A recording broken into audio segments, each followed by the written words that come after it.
was the hat. Yeah, that was that went to a very different direction than what I was expecting. Like, for some reason, I thought that Wander was in the hat. Oh. Like, I thought the hat was like larger on the inside or something, and that like, I mean, inside the hat it was like dark, wet, and warm or something. Like, I don't know. Yeah, like I remembered. Yeah, I think I remember hat like having a similar. Yeah. I remembered that it went in a different direction than I expected, but yeah, I think that's probably what I thought. I mean, because I thought the obvious, because I thought the obvious thing was that he was just in the stomach of the thing, but then like I thought, no, they were going to turn that around and he was in the hat, but I don't know. Yeah, but it introduces the hat as kind of its own character. Yeah, kind of. And the hammer space inside of it isn't just for convenience. Well, yeah. Well, I guess it is kind of just for convenience. Like, yeah. Because it gives you what you need, but it's not just for cartoon physics. Yeah. It's good to have, like, I mean, I guess it's good to have a, like, even if it doesn't exactly talk or anything, it's good to have, like, a third kind of character, kind of, I mean, at least knowing that it's there is good. Yeah, and I like how the brim of the hat kind of looks like a smile or a frown. Well, yeah. Although sometimes I'm not sure which one it was supposed to be because of the direction that it was facing. Like, well, I think the direction is just like however the screen is oriented. Yeah, but like in relation to the rest of the hat. Like, if it's upside down, like, and it's making like a smile, then like you're kind of not sure that. I don't know. But yeah, I like that, and I also like when Sylvia said, "I'll tear you brim from brim." Yeah. Also, I think they didn't they mention like they mentioned something that was like, what was it like? I mean, like she didn't say God knows, but she said like something like Grob. Grob? Yeah, that's this show's version of Glob, like in Adventure Time. Okay, huh? Okay, sure. They use it a lot. Okay, huh? Okay then. Yeah. So that was good. I like that one. Okay, that was the little guy. Yeah, I like that one. That was a good one. Let's see, Wesley. Yeah, and like you get to see more of like what life is like for Hader's army. Like, for the Watchdogs. They haven't all met Hader. Yeah, well, I mean, I don't think every stormtrooper has met Darth Vader or something like that. I mean, it's an army. Like it does make sense. Like realistically, that would be the case. But up until this point, I don't know. It kind of seemed less realistic than that. But I did like this. Yeah, we got to see that. I mean, I don't know how they all like. How did he get so many identical-looking ones in the first place? Like, I don't know.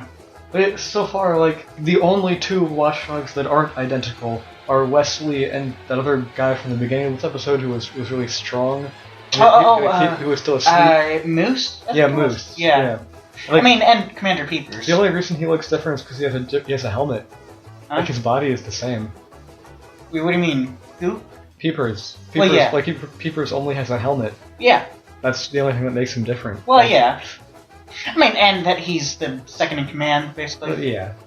But physically. Yeah, physically, I guess he's the same. I still don't understand I mean, I guess I'm never gonna understand the whole eye thing. How he was able to drink the bowl of soup. I like how, like I mentioned this before, but I still like how all the Watchdogs have different voices. Yeah. For a moment, I thought I was wondering, does Wesley I don't know, is there any character that actually really appears again, or do they usually just? Wesley doesn't appear again, as far as I remember. But there are other recurring characters, at least? Yeah. Okay. There will be. Okay, so is there anything else about the episode? No, I don't think so.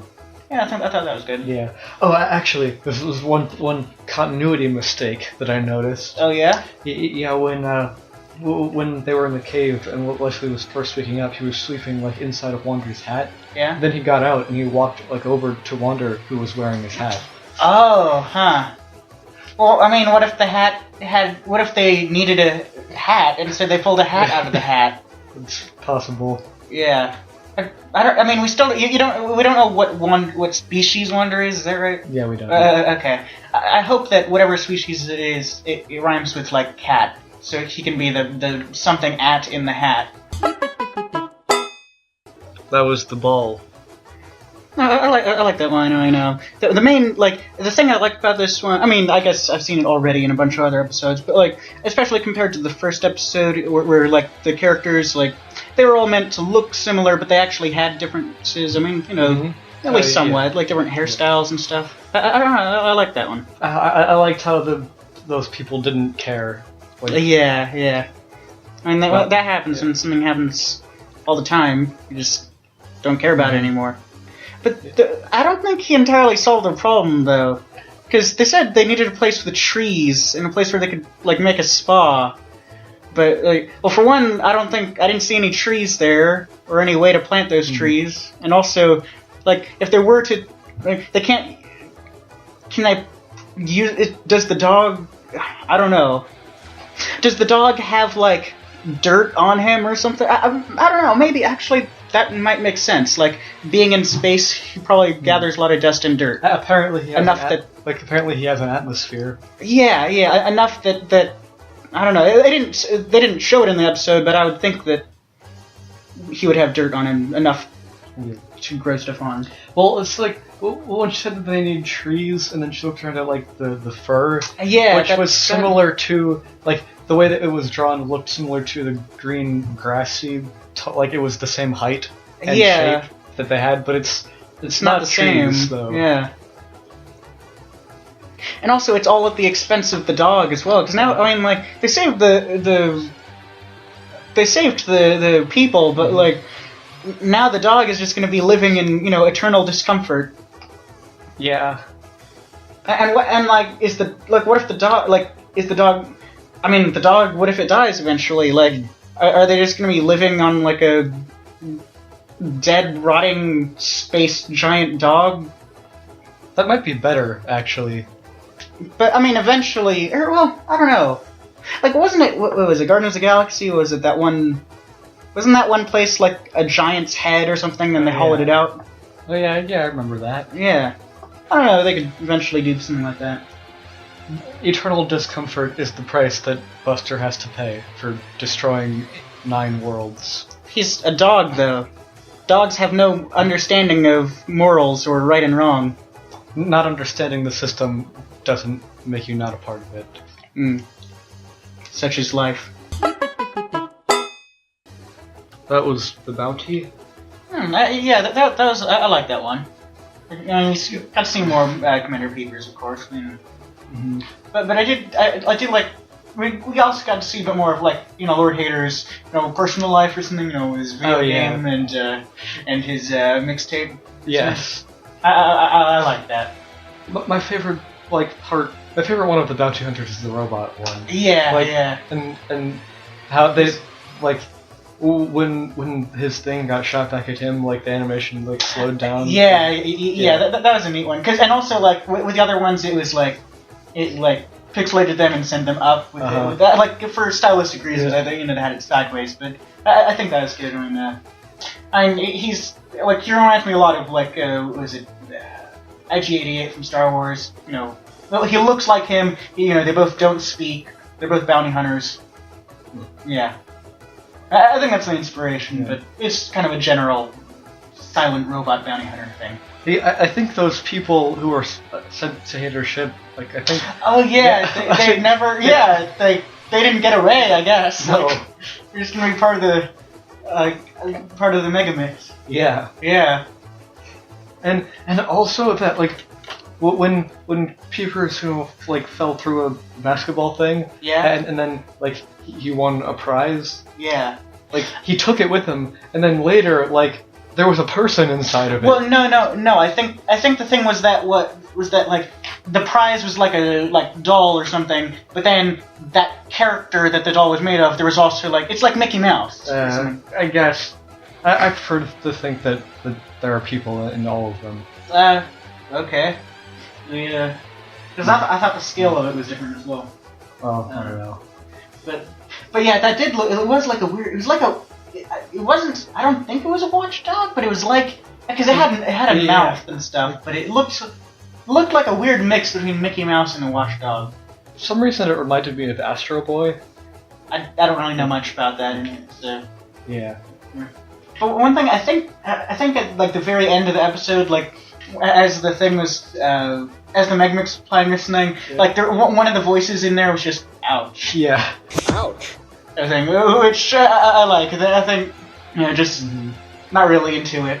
And I mean the real lesson to take away from this is that we should never send a pig and a robot to do an eyeball's job. Yeah. It's true. It happens all the time. That was the hero. So my first question is that book just floating in space?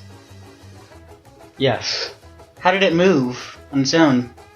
How did that dog move floating in space? Well, I mean, it's a living creature. How do you know the book isn't a living creature? That would explain why it had, like, the last things in it. Stuff that Brad probably wouldn't write in there. Yeah, the episode, I mean, like, as soon as I saw Brad, I mean, I already didn't like him. Mm-hmm. I mean, I guess I could see where the episode was going, I think. And more or less, it didn't do the things I expected it not to do. Like, with Brad and Demira, like, are they human, or... Well, I don't know, are they? I don't know, like, they don't, like, do they actually not have noses, or is that just an art style thing, like... Do other characters... Well, some characters have noses, I don't know. Watchdogs, they don't have noses. Wander, he doesn't have a nose, I think, not a visible one. No, he doesn't. Hater actually does have a nose when you look at him from the side, which doesn't make sense. Yeah. Yeah, I don't know, but... It had a good lesson in it at the end. At the end? Yeah. Good relationship. Oh, yeah. I don't know, I just felt, it was okay. It wasn't, I don't know. Okay. I mean, like, I thought Brad might be, like, I thought there might be something more to it, like, that Brad was, like, that he was, like, that he was lying to them in some other way, that, like, he was evil or something. But no, he's just... He's just misunderstood. Well, not even... Well, I don't know, he doesn't... Yeah. He misunderstands everything else. Yeah. Although he does have the same star on his belt that Wander has on his hat. Mm-hmm. And he's pretty good at art. Like, he drew all the pictures in the book. I mean, that's questionable, though, like, because, like, why would he have drawn the last page, like, with the... And as we've said, the book. Yeah. I mean, I think the book is the real hero of the story. Because it's labeled... Yeah. The hero. Wait, so I guess, like, I guess I didn't realize it, but so all the title cards are in the same font? I think so. Yeah, they are. Yeah. Except, I think this was an exception, or like a little bit. It was in a different style. Well, I mean, it was probably the same font with some flourish added to it. To make it look a little more medieval.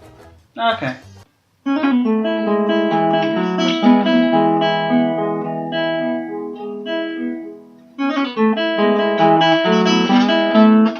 Ah, no! Oh yeah.